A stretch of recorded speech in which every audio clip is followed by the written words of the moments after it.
Chapter 11 of The Lucky Piece, A Tale of the North Woods by Albert Bigelow Paine.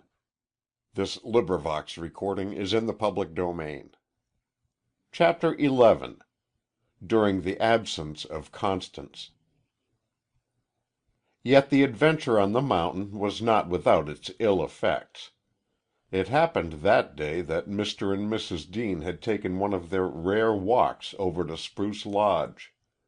They had arrived early after luncheon, and learning that Frank and Constance had not been seen there during the morning, Mrs. Deane had immediately assured herself that dire misfortune had befallen the absent ones. The possibility of their having missed their way was the most temperate of her conclusions. She had visions of them lying maimed and dying at the foot of some fearful precipice. She pictured them being assailed by wild beasts. She imagined them tasting of some strange mushroom and instantly falling dead as a result. Fortunately, the guide who had seen Frank set out alone was absent. Had the good lady realized that Constance might be alone in a forest growing dark with a coming storm, her condition might have become even more serious. As it was, the storm came down and held the Deanes at the lodge for the afternoon, during which period Mr. Deane, who was not seriously disturbed by the absence of the young people, endeavored to convince his wife that it was more than likely they had gone directly to the camp and would be there when the storm was over. The nervous mother was far from reassured, and was for setting out immediately through the rain to see. It became a trying afternoon for her comforters, and the lugubrious croaking of the small woman in black and the unflagging optimism of Miss Carroway, as the two wandered from group to group throughout the premises, gave the episode a general importance of which it was just as well that the wanderers did not know. Yet the storm proved an obliging one to Frank and Constance, for the sun was on the mountain long before the rain had ceased below, and as they made straight for the Deane camp, they arrived almost as soon as Mrs. Deane herself, who, bundled in waterproofs, and supported by her husband and an obliging mountain climber, had insisted on setting out the moment the rain ceased. It was a cruel blow not to find the missing ones at the moment of arrival, and even their prompt appearance, in full health and with no tale of misfortune, but only the big trout and a carefully prepared story of being confused in the fog, but safely sheltered in the forest, did not fully restore her. She was really ill next day, and carried Constance off for a week to Lake Placid, where she could have medical attention close at hand and keep her daughter always in sight. It began by being a lonely week for Frank, for he had been commanded by Constance not to come to Lake Placid, and to content himself with sending occasional brief letters, little more than news bulletins, in fact. Yet presently he became less forlorn. He went about with a preoccupied look that discouraged the attentions of Miss Carroway. For the most part, he spent his mornings at the lodge, in his room. Immediately after luncheon he usually went for an extended walk in the forest, sometimes bringing up at the Deane camp, where perhaps he dined with Mr. Deane, a congenial spirit, and remained for a game of cribbage, the elder man's favorite diversion. Once Frank set out to visit the hermitage, but thought better of his purpose, deciding that Constance might wish to accompany him there on her return. One afternoon he spent following a trout brook, and returned with a fine creel of fish, though none so large as the monster of that first day. Robin Farnham was absent almost continuously during this period, and Edith Morrison Frank seldom saw, for the last weeks in August brought the height of the season, and the girl's duties were many and imperative. There came no opportunity for the talk he had meant to have with her, and as she appeared always pleasant of manner, only a little thoughtful, and this seemed natural with her responsibilities. He believed that, like himself, she had arrived at a happier frame of mind. And certainly the young man was changed. There was a new light in his eyes, and it somehow spoke a renewed purpose in his heart. Even his step and carriage were different. When he went swinging through the forest alone it was with his head thrown back, and sometimes with his arms outspread he whistled and sang to the marvelous greenery above and about him. And he could sing.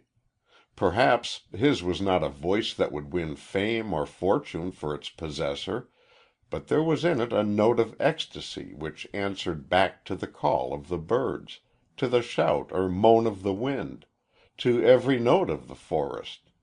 That was, in fact, a tone in the deep chord of nature, a lilt in the harmony of the universe. He forgot that his soul had ever been asleep. A sort of child frenzy for the mountains, such as Constance had echoed to him that wild day in March, grew upon him and possessed him, and he did not pause to remember that it ever had been otherwise. When the storm came down from the peaks he strode out into it, and shouted his joy in its companionship, and raced with the wind, and threw himself face down in the wet leaves to smell the ground. And was it no more than the happiness of a lover who believes himself beloved that had wrought this change, or was there in this renewal of the mind joy of living the reopening and the flow of some deep and half-forgotten spring? From that day on the mountain he had not been the same. That morning with its new resolve, the following of the brook which had led him back to boyhood, the capture of the great trout, the battle with the mountain and the mist, the meeting with Constance at the top, the hermit's cabin with its story of self-denial and abnegation. Its life so close to the very heart of nature, so far from idle pleasure and luxury, with that eventful day had come the change.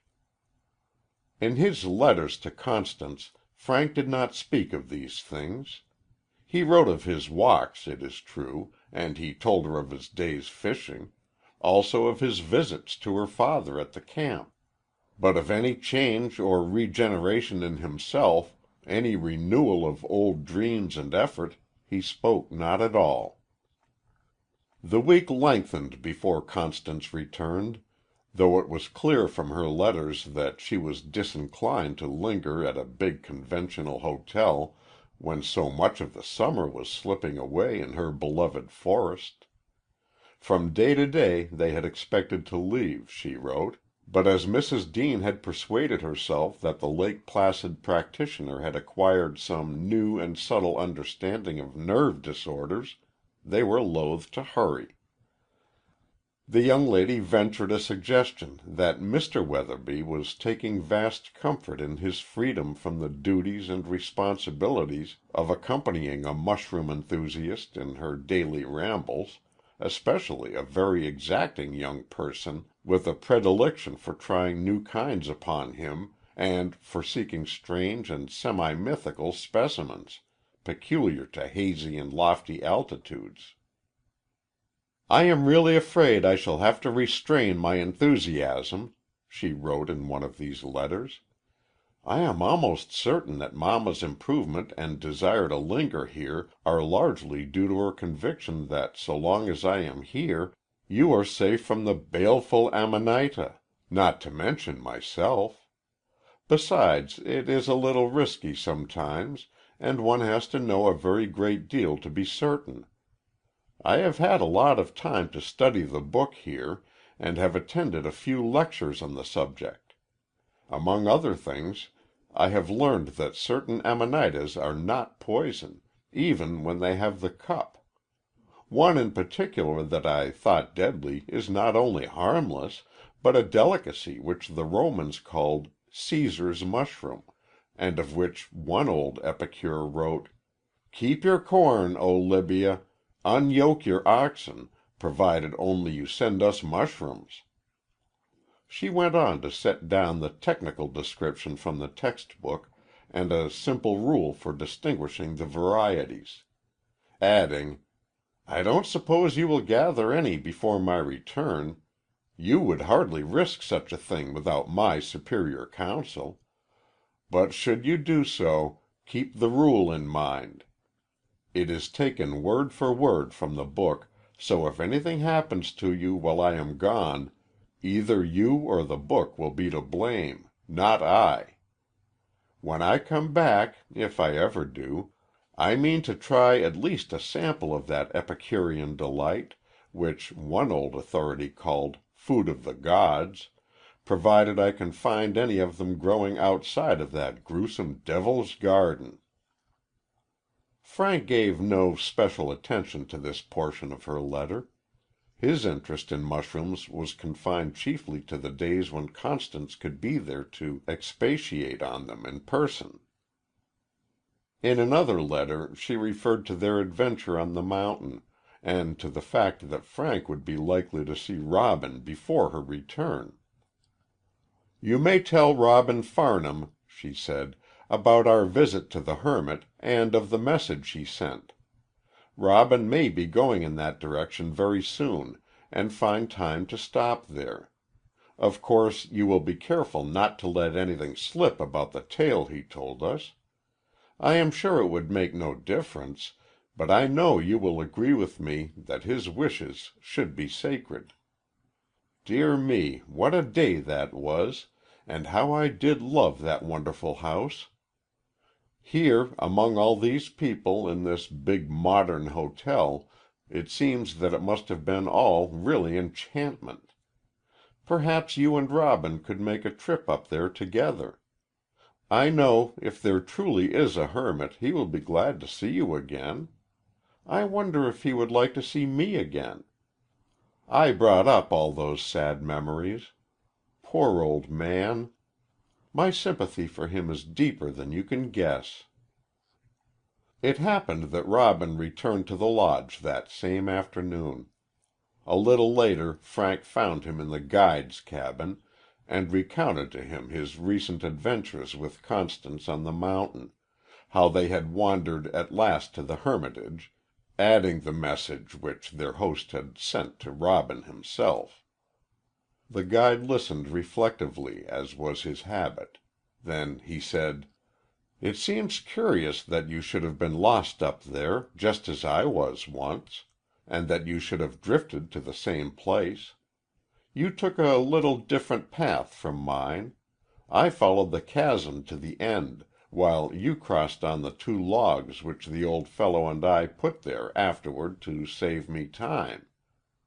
I usually have to make short visits, because few parties care to stay on McIntyre overnight, and it's only now and then that I can get away at all.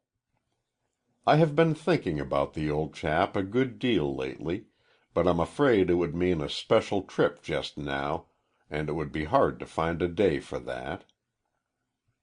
"I will arrange it," said Frank. "In fact, I have already done so. I spoke to Morrison this morning, and engaged you for a day as soon as you got in. I want to make another trip up the mountain myself. We'll go to-morrow morning, directly to the cabin, and I'll see that you have plenty of time for a good visit. What I want most is another look around the place itself and its surroundings. I may want to construct a place like that some day, in imagination at least."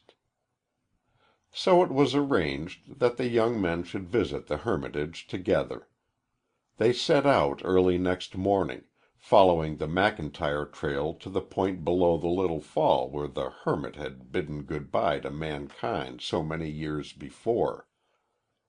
Here they turned aside and ascended the cliff by the hidden path, presently reaching the secluded and isolated spot where the lonely, stricken man had established his domain.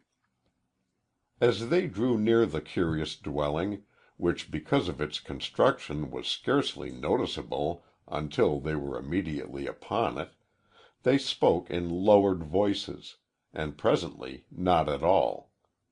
It seemed to them, too, that there was a hush about the spot which they had not noticed elsewhere.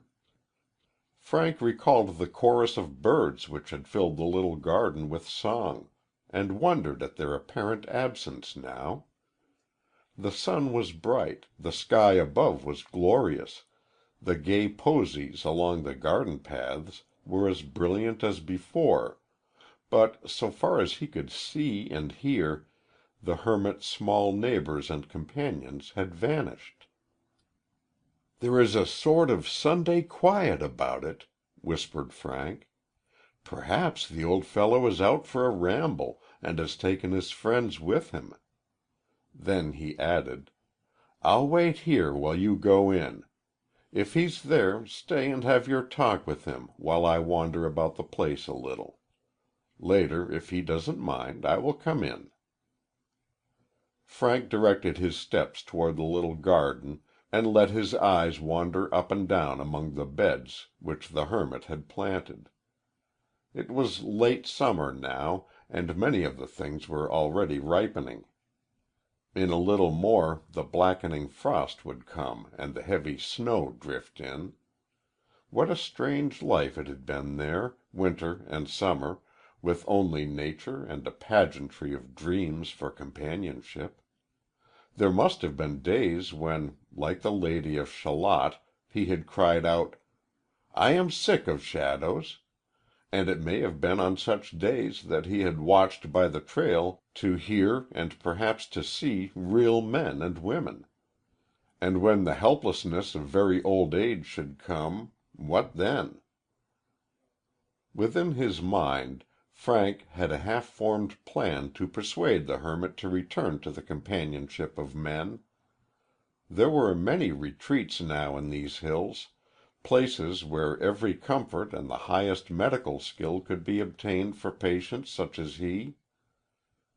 Frank had conceived the idea of providing for the hermit's final days in some such home, and he had partly confided his plan to Robin as they had followed the trail together. Robin, if anybody, could win the old fellow to the idea. There came the sound of a step on the path behind. The young man, turning, faced Robin. There was something in the latter's countenance that caused Frank to regard him searchingly. "He is not there, then?" "No, he is not there." "He will be back soon, of course." But Robin shook his head, and said with gentle gravity, "No, he will not be back. He has journeyed to a far country." Together they passed under the low eaves and entered the curious dwelling. Light came through the open door and the parchment-covered window. In the high-backed chair before the hearth the hermit sat, his chin dropped forward on his breast. His years of exile were ended. All the heart-yearning and loneliness had slipped away. He had become one with the shadows among which he had dwelt so long. Nor was there any other life in the room. As the birds outside had vanished, so the flitting squirrels had departed, who shall say whither? Yet the change had come but recently, perhaps on that very morning, for though the fire had dropped to ashes on the hearth, a tiny wraith of smoke still lingered and drifted waveringly up the chimney. The intruders moved softly about the room without speaking. Presently Frank beckoned to Robin, and pointed to something lying on the table. It was a birch-bark envelope, and in a dark ink, doubtless made from some root or berry, was addressed to Robin. The guide opened it, and taking it to the door, read: "My dear boy Robin, I have felt of late that my time is very near. It is likely that I shall see you no more in this world. It is my desire, therefore, to set down my wishes here while I yet have the strength. They are but few, for a life like mine leaves not many desires behind it. It is my wish that such of my belongings as you care to preserve should be yours. They are of little value, but perhaps the field glass and the books may in future years recall the story in which they have been a part. In a little chest you will find some other trifles, a picture or two, some papers that were once valuable to those living in the world of men, some old letters. All that is there, all that is mine, and all the affection that lingers in my heart, are yours. Yet I must not forget the little girl who was once your sister. If it chance that you meet her again, and if when she knows my story she will care for any memento of this lonely life, you may place some trifle in her hands. It was my story that I had chiefly meant to set down for it is nearer to your own than you suppose. But now, only a few days since, out of my heart I gave it to those who were here, and who, perhaps, ere this, have given you my message to come. A young man and a woman they were, and their happiness together led me to speak of old days and of a happiness that was mine. The girl's face stirred me strangely, and I spoke to her fully, as I have long wished, yet feared, to speak to you. You will show her this letter, and she will repeat to you all the tale which I no longer have strength to write. Then you will understand why I have been drawn to you so strangely, why I have called you my dear boy, why I would that I might call you son. There is no more, only, when you shall find me here asleep, make me a bed in the corner of my garden, where the hollyhocks come each year, and the squirrels frisk overhead, and the birds sing. Lay me not too deeply away from it all, and cover me only with boughs and the cool gratifying earth which shall soothe away the fever. And bring no stone to mark the place, but only breathe a little word of prayer and leave me in the comfortable dark. Neither Robin nor Frank spoke for a time after the reading of the letter. Then faithfully, and with a few words, they carried out the hermit's wishes.